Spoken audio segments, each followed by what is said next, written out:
ismaaciil cumar waxaan kula talinayaa oon leehay nin da'abaad 70 baad sare u jeeday tan iyo 99 baad talada haysaa 22 sanadood bay ku dhowdahay waxa la waxaba yaraatee ku dhagaa eed ku dhagan tahay iyo xoogga eed ku haysatid burbur iyo baaba waxaan ahayn uu soo kordhinay ma jirto ismaaciil cumar waxaan leehay waa laga helayaa wiila ma gabadh ku bedela si dimuqraadiya ku bedela doorasho xalaal kugu bedela baan leehay isaga waxaan u sheegayaa oo kaliya daragii saaxiibada sidii hadeeraan ibada ee madaxday ee ku dhaganaa xukunka de halkay ku dambeeyeen waad garani de adiguna hadaad doonaynin inaad halkaa ku dambayso oo berri toolay xeedhiya fandhaalay kala dhacaan oo tidhaahdid sidan ma moodaynin de wixii Umar al-Bashir qabsaday de berri waa ku qabsan karaa wixii Ben Ali qabsaday berri uu ku qabsan karaa wixii Mubarak qabsaday berri uu ku qabsan karaa wixii Saalax qabsaday Ali Abdullah Saalax berri uu ku qabsan karaa marka waxaan leeyahay aqli baan ugu yeedha waa nin daa waa nin waayeela kulli ismalihi waxba ma kala garanayo oo de ilaahay qofka bilaadanka garaadka inuu buusiyay marka isaga waxaan kula talinayaa sidaa baan kula talinayaa inuu doorasho xalaal oo xora uu sameeyo cidii ummaddu ay dooratana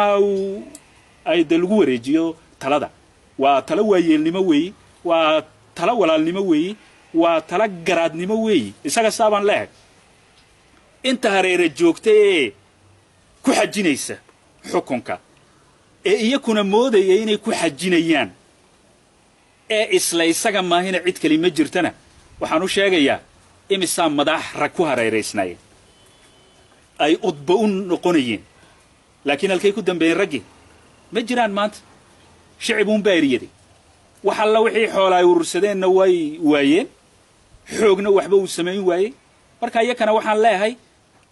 ninkoodegeed la joogtiin la taliya baan leeyahay la taliyo wanaag kula taliyo ha ka cabsoonina waa bilaadan weeyaan waxaad ka tidhaahdeen mudana madaxweyne de waqti baa la joogaa haddii kadib de 20 sanadood in ka badan baa talada haysay inaad wareejisid waa wax meesha yaallo doorasho xalaal la sameeyo inay kula taliyaan raggaasi de tiramale haddana tirisiin idhaahna de tiramale way badan yihiin rag iyo haweenba cid kastay leeyihiin qolown ma qolo kastay leeyihiin haddii kuwa baac mushtarka kala taliya ay jiraan kuwa haweenka kala taliya hadday jiraan kuwa maad aragtay securityga kala taliya hadday jiraan kuwa maad aragtay arrimaha dibadda iyo siyaasadda kala taliya hadday jiraan way dhinacyo badan bay kala leeyihiin marka nimankaasi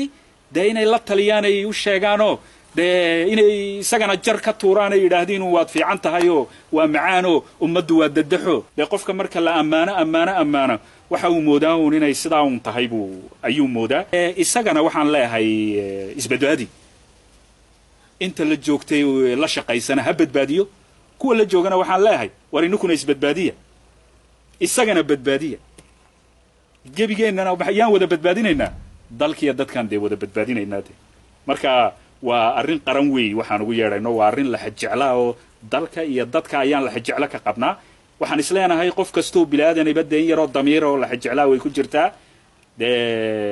aana daatayba dabadood la qabay marka Ismaaciil Cumar inta la joogta ee la shaqaysa dhinac walba kala shaqaysa iyo cid kasto reer Djibouti waxaan leenahay waxaan joognaa waqti ah in loo gurmado dalka waxaan rajaynaynaa insha Allah ta'ala in oraahda iyo weedha waayeelnimo ee garaadka ku salaysan ee damiirka xambaarsan ee danta guud xambaarsan in la maqlo baan rajaynaynaa waxna dawaan ka arki doonaayo waqtiga un baa noo sheegi doona in la maqlay iyo in la maqal laakiin annagu hawsheenii waan wadanaynaa insha Allah ta'ala waana guuleysan doonaa hadduu Ilaahay dhaahdo